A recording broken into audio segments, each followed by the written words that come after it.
The accident occurred here at the 3 Mile Island nuclear power plant a dozen miles south of Harrisburg. At about 4 o'clock this morning, two water pumps that help cool reactor number 2 shut down.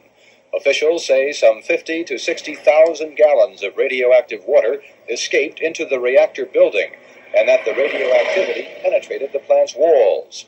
Steam escaped into the atmosphere, and radiation was detected as far as a mile away. At least 50 workers and perhaps twice that number were at the plant when the accident occurred.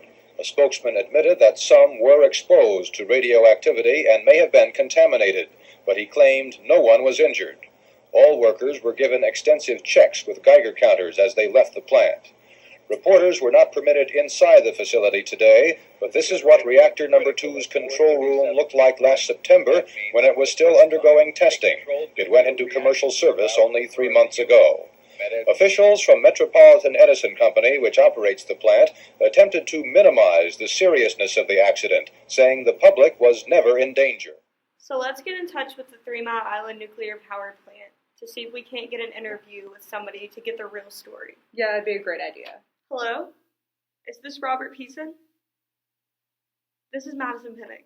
I was just reaching out because my group was interested in possibly scoring an interview with you on what happened at 3 Mile Island. Okay. Yeah, that would work. Thank you so much. Bye. All right. How you doing, Rob? Doing well. How are you? We're doing great. We are doing swell. Yeah. We just have a few questions for you about your time at 3 Mile Island. You want to start us off with them? Yes.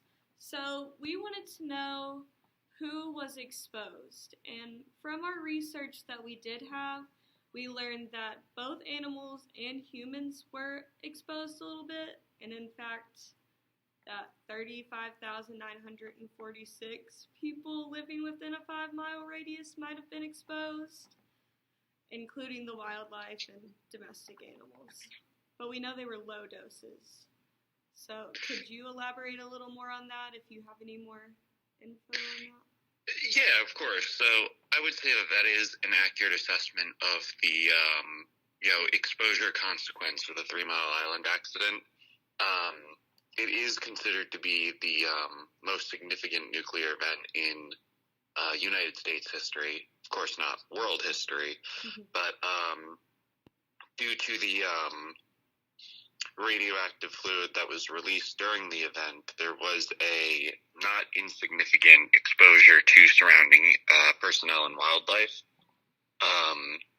The amount that this exposure compares to, say, typical exposure that one may get from background radiation or from a, chest x-ray or, what have you is pretty minimal, but it isn't insignificant. When we were doing our research, we found that the children growing up there at the time that are now adults may have increased risk of thyroid cancer due to the partial core meltdown. Does that sound about accurate? In most cases, I don't think a conclusive link between birth defects or genetic mutations has been drawn between 3 Mile Island. So do you know what the dose released was? One being 1 millirem. Yeah, because it was extremely low. It's okay. We kept coming across. Yeah, one millirem is, as you say, it's an extremely low dosage of radiation. Also, we kind of had something about the known exposure limits at the time, like in regulations. It said that the current limit of radiation exposure for adults was 5,000 millirems, and I'm assuming that's like the most you should ever be exposed to. However, the lower is better. Is that... Yeah, so of course the lower would be better. Any sort of exposure does have the potential to, damage the cells in your body and, cause a number of health risks. Who responded to the accident? We saw that it was general public utilities plant workers. And that there was some assistance from the Nuclear Regulatory Commission.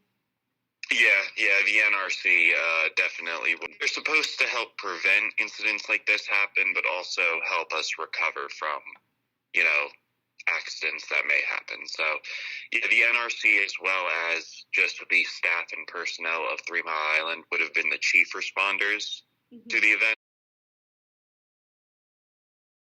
So, with initial exposure, would you say, like, after the leak of the coolant, it'd be about 3 days? A period of about 3 days. That sounds like it's probably right. Yeah, we also saw it took 12 years and $973 million to clean up. Does that sound about right for a semi-meltdown? Yes. 12 years. Close to $1 billion. That doesn't sound at all unreasonable, given the scale of the event. Kind of wanted to talk about the state of the toxicant that was released. And as we have briefly thrown around and mentioned, it was the radioactive coolant, I believe. Is that correct? Yes. So, the second reactor at 3 Mile Island did undergo a partial meltdown. However, the actual nuclear material itself, that is, the enriched uranium, wasn't actually released from the reactor pressure vessel. What was released into the environment was, as you had mentioned, was the reactor coolant itself. So the reactor coolant itself interacts directly with the nuclear fuel, and that's what causes the coolant to become irradiated, is its interaction with the neutrons given off by the fuel. Now, the coolant itself, aside from its radioactive properties, can vary in its composition based on the exact reactor design. However, typically, coolant in a pressurized water reactor tends to be some form of an aqueous solution, so we're looking at water, right? But generally, it may also have dissolved borium, chromium, other chemicals to make it a more effective coolant and moderator within the reactor. Generally, these chemicals, even aside from any radioactive properties, can be hazardous to the environment. So what is the intended use or origin of the coolant? Intended uses of coolant. Reactor coolant should never be exposed into the environment. Basically, it should only ever exist within one of two closed systems within a pressurized water reactor. The first system, where the coolant goes directly through the reactor, this coolant will be heated up by the reactor, and then it'll be run through heat exchangers, which cool down the reactor coolant while exchanging that heat into the second closed loop of coolant. This first loop, known as the primary loop, is the only part of the reactor system that contains coolant that is directly run through the reactor pressure vessel.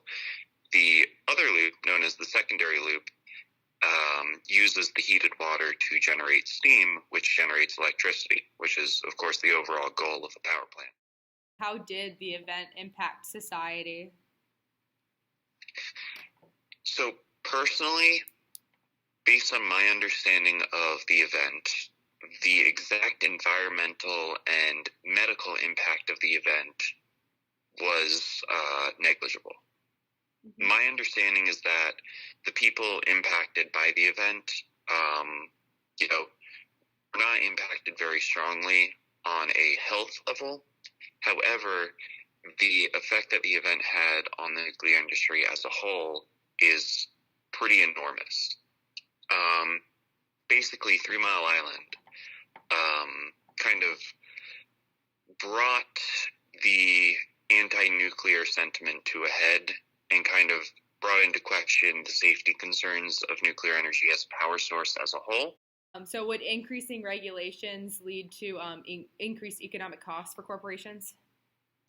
To the question of, does regulation result in greater cost? Well, if it avoids an accident, then no, it probably doesn't. Well, at least that interview gave us a little bit more further insights as to what happened. It was really cool getting to hear from somebody, like, there Yeah, and especially just like somebody that like had so much knowledge about what was actually happening was nice.